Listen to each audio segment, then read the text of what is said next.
temptation often creeps in slowly through small moments, innocent conversations, or lingering glances, until one day someone realizes they've drifted far from their values. This slow erosion of boundaries is a subtle psychological process, making it difficult to recognize when lines are crossed. In relationships, unmet emotional needs and identity struggles can make one more susceptible to this gradual drift, leading to actions that may seem harmless at first, but ultimately cause regret. Number 1. The unspoken void. Why some married women seek external attention. The greatest marriages are built on partnership. It's not just about living together, it's about a deep connection, understanding, and mutual support. But marriage, like anything else, can evolve. It can start strong, but over time, some women find themselves feeling disconnected, invisible, or forgotten. Helen Mirren once said, "Marriage, at its best, is a bond that withstands time, trials, and temptations." But not all marriages remain as strong as they once were. Some women, despite taking vows, find themselves drawn to attention outside their marriage. And it's not always about physical attraction. Many times, the attraction is psychological. It's about the need for connection, the need to feel seen and heard again. The biggest mistake we make is assuming these women are looking for an escape. In reality, they're often just searching for something they feel they lost along the way. Human beings are wired for connection, and women in particular have a deeply rooted need for emotional intimacy. Early in a marriage, that need is met. The late-night conversations, the stolen glances, the feeling of being cherished. It's intoxicating. But over time, the routine sets in. The deep conversations turn into logistical discussions about grocery lists, schedules, and household chores. Passion gives way to duty. And the worst part? She starts to feel invisible. This is where the danger begins. Dr. John Gottman, a renowned relationship psychologist, explains that the silent killer of relationships isn't conflict. It's indifference. When a woman no longer feels noticed or valued by her husband, her subconscious mind begins seeking validation elsewhere, sometimes without her even realizing it. People will do anything to avoid loneliness, even if it means losing themselves in the process. A simple compliment from a stranger, a conversation with a man who actually listens, a moment where she feels interesting again. Suddenly, that tiny interaction feels like oxygen after years of suffocation. Marriage comes with responsibilities, predictability, and stability. But the downside of stability is that it often kills excitement. This phenomenon is known as the Coolidge effect, the idea that novelty triggers desire. Both men and women are drawn to the excitement of the unknown. And when a woman has been in the same routine for years, with every day feeling the same, the slightest spark of something new can feel electrifying, not because she doesn't love her husband, but because she misses the thrill of feeling wanted. We are most alive when we are in love, but love is not just about being together. It's about being chosen again and again. When a woman feels pursued, when she feels like she has power over a man's desire, it reminds her of a version of herself she thought was long gone. The younger version, the confident version, the one who felt effortlessly attractive. And so, even if she never intends to cross any lines, she might start walking closer to them, because in those fleeting moments, she feels alive again.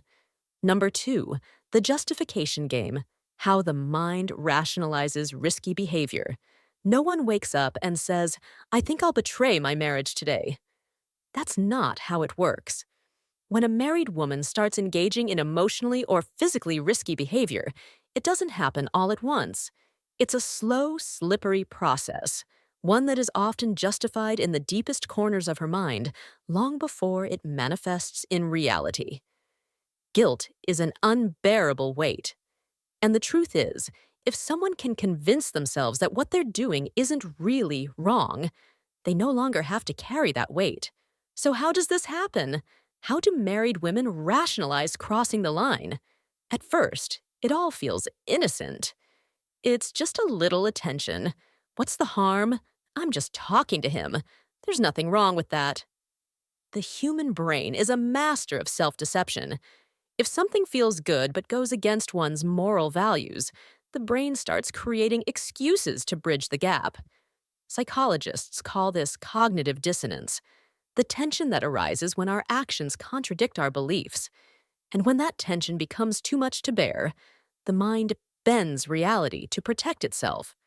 The easiest person to fool is yourself. Number 3, the slippery slope of emotional affairs. The danger of emotional affairs lies in how slowly they develop. At first, it's nothing more than casual conversation, but as time goes on, the emotional bond deepens.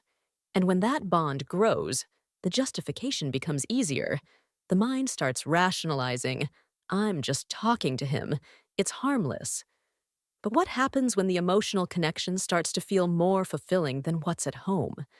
When the compliments, the attention, the emotional connection becomes so strong that they begin to overshadow the relationship she has with her husband. At this point, the danger is real, and the further along she goes, the harder it becomes to turn back.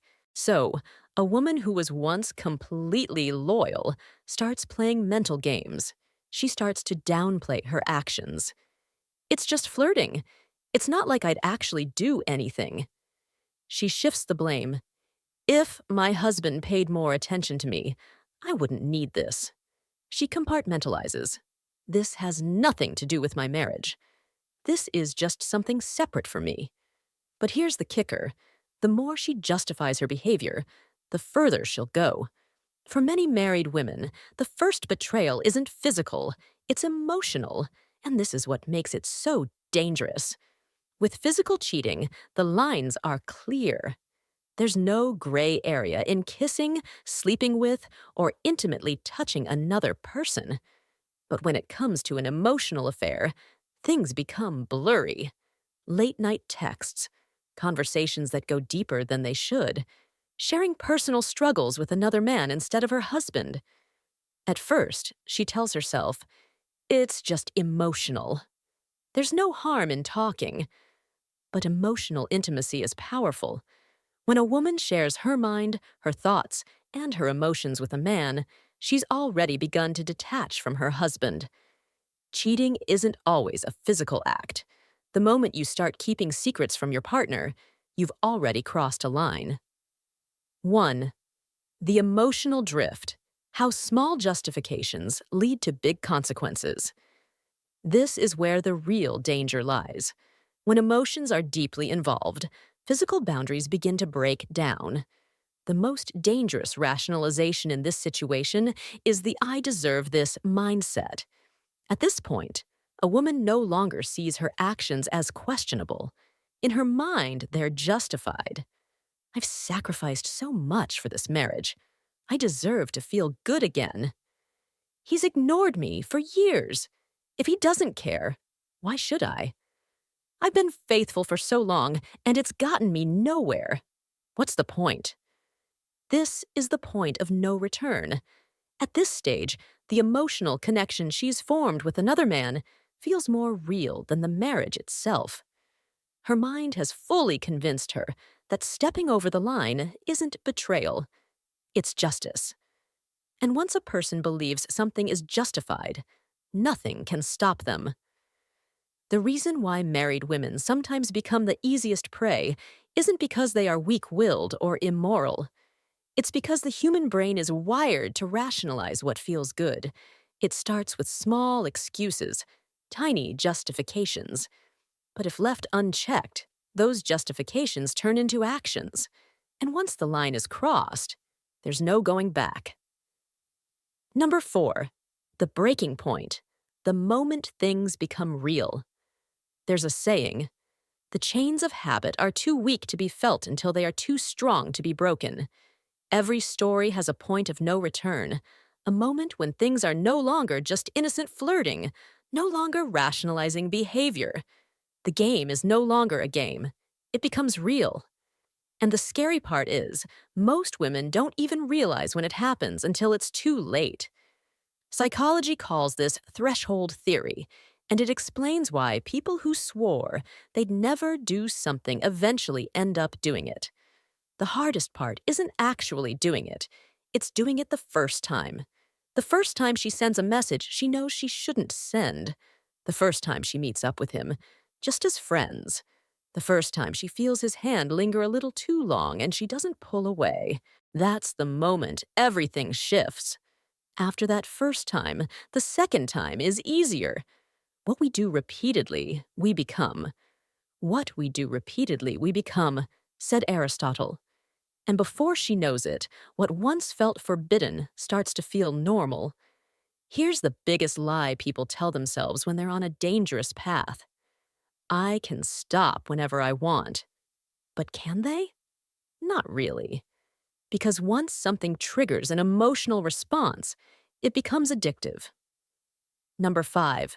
The addiction of emotional affairs. The science behind the temptation. Neuroscientists have found that romantic and sexual attraction activate the same brain pathways as drug addiction. The dopamine rush of a new connection feels intoxicating, like a hit of something she didn't even realize she was craving. So, even if she tells herself that this is the last time, she'll find a reason to go back. Because at this point, it's no longer about the other man. It's about the feeling she gets when she's with him. At first, lying feels unnatural. The first time she hides a message, the first time she makes an excuse, the first time she feels her heart race when her husband asks, "Who are you texting?" It feels wrong. But the human mind is terrifyingly adaptable. After a while, the guilt turns into strategy. She gets better at covering her tracks. She compartmentalizes so well that she doesn't even feel guilty anymore. She starts believing her own lies. And this is where things spiral. The longer the secret exists, the harder it is to escape. She might tell herself, "I'll end it next week, next month, soon." But weeks turn into months, and by the time she realizes she's trapped in her own web, it's too late. Number 6. The final shift, when the heart belongs elsewhere. Here's the final shift that happens in a woman's mind when she's gone too far. She stops seeing her marriage as her primary relationship. Her husband becomes the other man. The real connection, the real passion, the real intimacy. It's happening elsewhere. At this stage, even if she hasn't physically crossed the line, her heart already belongs to someone else. And when that happens, there are only 2 ways the story ends. She gets caught, or she eventually walks away from her marriage, unable to live a double life anymore.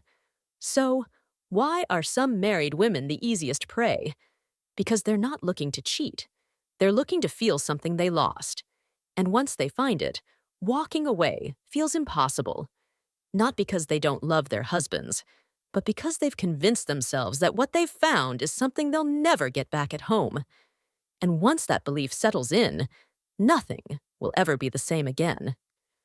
Conclusion: if you understand this truth, you hold power. The power to see what others miss. The power to read between the lines. The power to recognize the silent signals before they turn into something irreversible. With that knowledge, you'll never be blind to the game again.